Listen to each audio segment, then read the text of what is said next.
Good Thursday morning, and thanks for joining us from the Ohio AgNet, the voice you know with the news you trust studio, sponsored by BASF and Zidua, the most trusted name in herbicides, providing Ohio soybean and corn acres with up to 2 weeks more residual activity and broad-spectrum weed control. I'm Dusty Sonnenberg. Under cloudy skies, 53 degrees on the barn thermometer. It looks like we are supposed to get a high in the upper 70s today. That is before a chance for some rain and potentially severe storms move in later this afternoon and evening. This quick calendar reminder, today is that big Ritchie Brothers auction. You can visit rbauction.com for complete details. Let's check in now on our weekly update from the Ohio Soybean Council. Joining me today is Jim Sutter. Jim with the U.S. Soy Export Council. Jim, a busy year you guys have had. If you will, maybe take us back, looking back, I guess, sort of at 2025, some of the highlights and key successes for the year. Yeah, so 25 was certainly a year.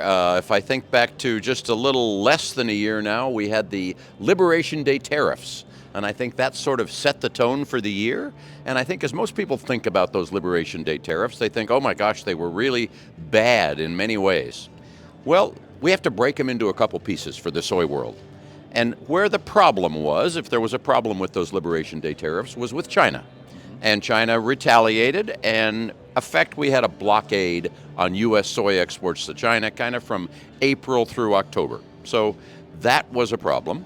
But in many other markets, because we had that situation with China, it really forced our industry. You know, we've been working on this for a while, but it really forced the whole industry to work together to diversify into many other markets.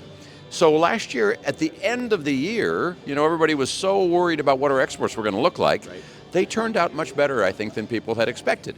We set a new record for soybean meal exports. We had the third highest U.S. soy combined beans, meal, and oil exports ever.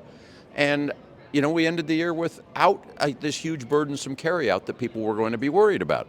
So I think in the end, we saw good uptick of shipments to different markets.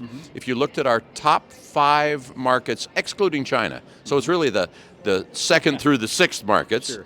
They were up 25% versus the previous year collectively. You could look at each of them independently, but that was the EU, Mexico, Egypt, Colombia, and Bangladesh, I think, was the fifth. They were up 25% versus the previous year, so we're seeing real nice growth. Again, my guest today is Jim Sutter with the U.S. Soy Export Council. Today's update is brought to you by the Ohio Soybean Council and your soybean checkoff. It's time now to take a look at our Thursday morning weather forecast. This weather update brought to us by Seed Consultants. Simply better performance. Learn more online at seedconsultants.com. Warm air dominating in Ohio today, but changes are coming. I'm Chief Meteorologist Ryan Martin. Let's take a look at that Ohio Ag Weather Update. We've got a frontal boundary that's going to be sagging southward out of Canada and the Great Lakes today. That's a story for late this afternoon, evening, and overnight. Here this morning, we are seeing a little bit better precipitation spread across Ohio. I think we have to allow for scattered showers and thunderstorms over about 60 to 70% of the state. US 30 southward is the main area, 60 to 70% coverage there.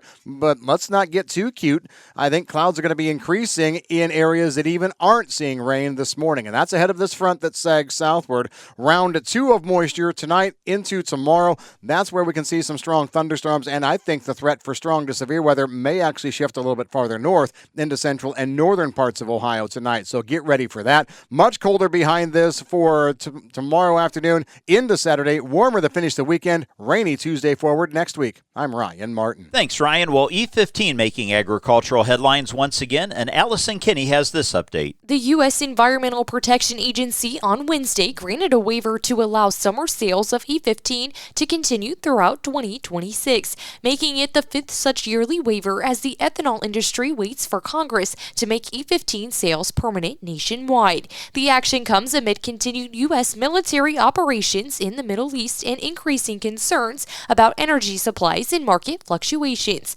This emergency action will provide American families with relief by increasing fuel supply and consumer choice.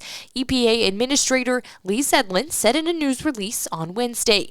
The Renewable Fuels Association said in a statement the news was welcome to continue providing lower-priced E15 to consumers. The action will allow continued sales of E15 at nearly 5,000 gas stations across the country, according to the RFA. For the Ohio AgNet, I'm Allison Kinney reporting. Thanks, Allison. Stay tuned. The Ohio AgNet continues after this. Hey farmers, planting season is almost here, and Ohio AgNet wants to bring lunch to your farm. Our Feeding Farmers contest is going statewide, and we'll soon be picking farms across Ohio to receive a visit from the Ohio AgNet and free lunch for your farm family and crew.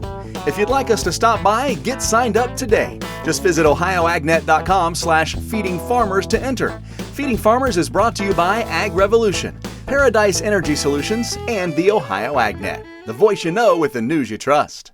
Nearly 90% of farmers say that financial worries, constantly changing market conditions, and other uncontrollable variables take a toll on their mental well-being. Add in the weather and family dynamics, well, it's a lot to handle alone.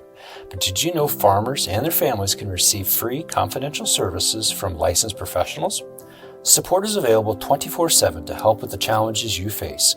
Look for Farm Family Wellness Alliance under the Resources tab at farmfoundation.org. Take care of yourself. Your well-being matters. I am John Linder from Morrow County, and this is the Ohio AgNet. Thanks, John. You know, weed control in soybeans is becoming more and more challenging every year. Our own Joe Everett files this report.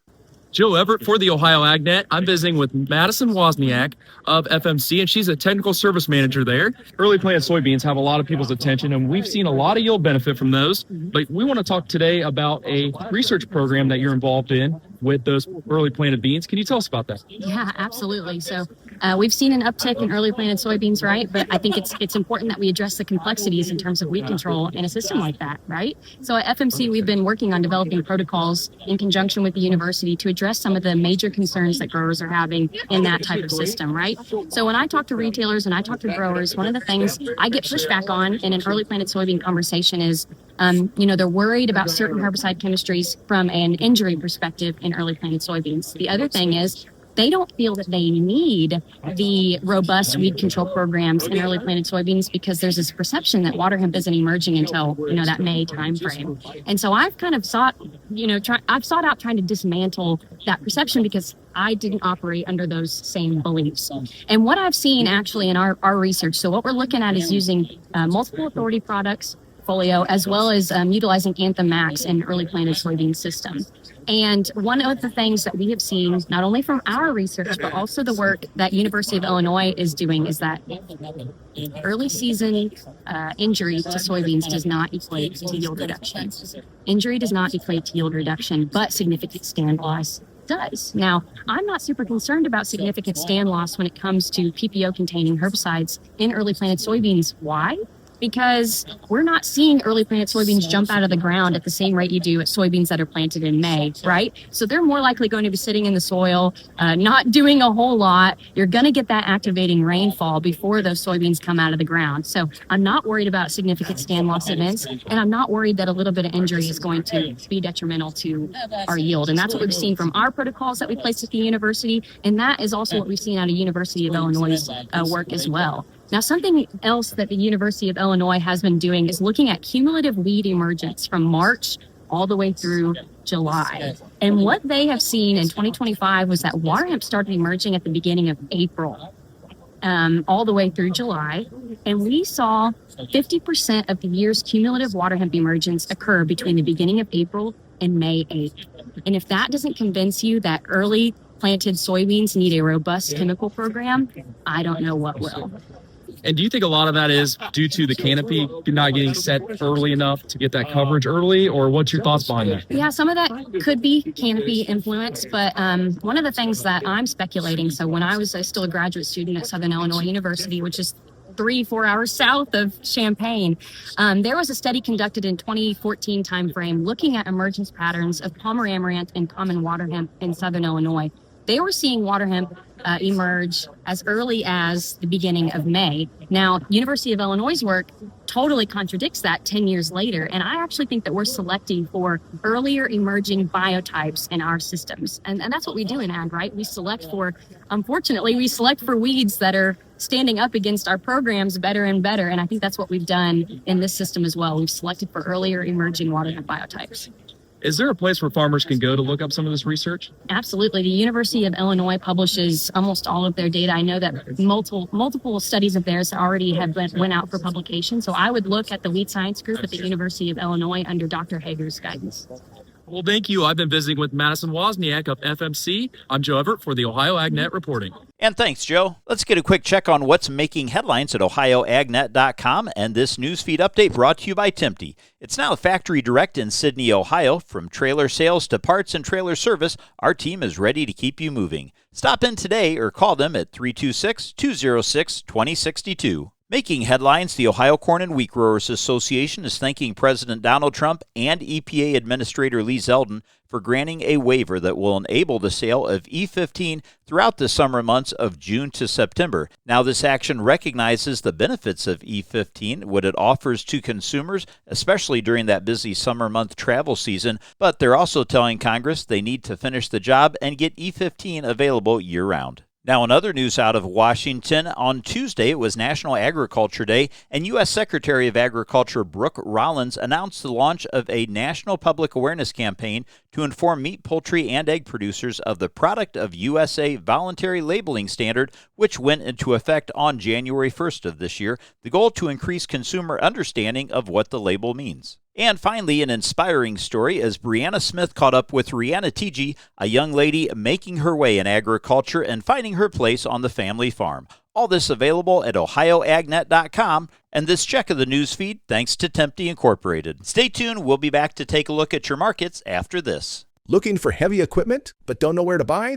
Purple Wave Auction has you covered. Always online and always no reserve. It's your destination for construction or ag equipment ready to work. We even sell semis, trailers, and fleet equipment for your operation. Best part? It's free to join. Head to purplewave.com. That's purplewave.com. Sign up for a free account and start bidding today. Purple Wave Auction, the easiest and most straightforward way to buy and sell equipment. Taking a quick look at your livestock news, it was a lackluster day yesterday for the livestock complex as markets continued to yearn for increased fundamental support. It's just not receiving as much as it needs. No cash cattle trades developed throughout the day. The live cattle complex was not thrown a supportive fundamental bone throughout the day, which is why Contract's safest bet was to close slightly lower. The real headline of the day was live cattle complex was a break in box beef prices as choice cuts ended the day $3.80 lower than select cuts. Now, box beef prices closed mixed.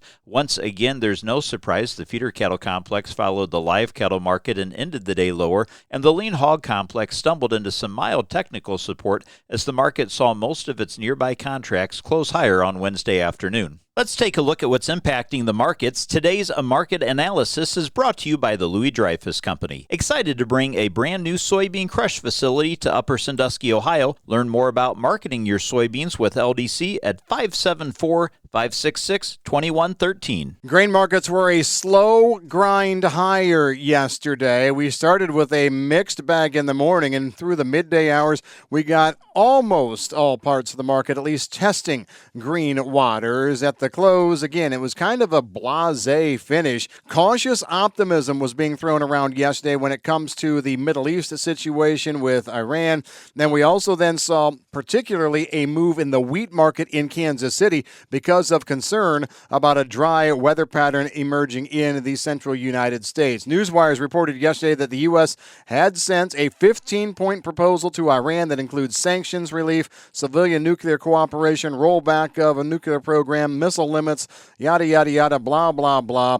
Iran did not signal much willingness to talk through that, and so attacks are still going back and forth, but we did see crude oil drop yesterday, at least in the May contract, so energy markets thinking maybe some favor coming. I'm Ryan Martin. Thanks, Ryan. Let's take a look now at how your markets closed yesterday, brought to us by Seed Consultants. Simply better performance online at seedconsultants.com. May corn closed up 4 3/4 cents, and July corn was up 5 1/4. May soybeans closed the day up 16 3/4, with July beans up 16 1/4, and May Kansas City wheat closed the day up 13 3/4 cents, while May Chicago wheat was up 7 3/4, and May Minneapolis wheat closed up 9 1/2 cents higher. Now, in the overnight trade, the positive numbers continue as May corn is up a quarter penny at $4.67 1/2 cents. July corn currently unchanged at $4.77 3/4. May soybeans are trading 2 cents higher at $11.73 3/4 cents, with July beans up 2 1/4 cents at $11.90, and wheat for July trading a penny and a quarter higher at $6.10. In livestock, April live cattle closed the day down 95 cents at $234.42 1/2 cent. April lean hogs were 15 cents lower at $90.90. Thanks for joining us. This is the Ohio AgNet.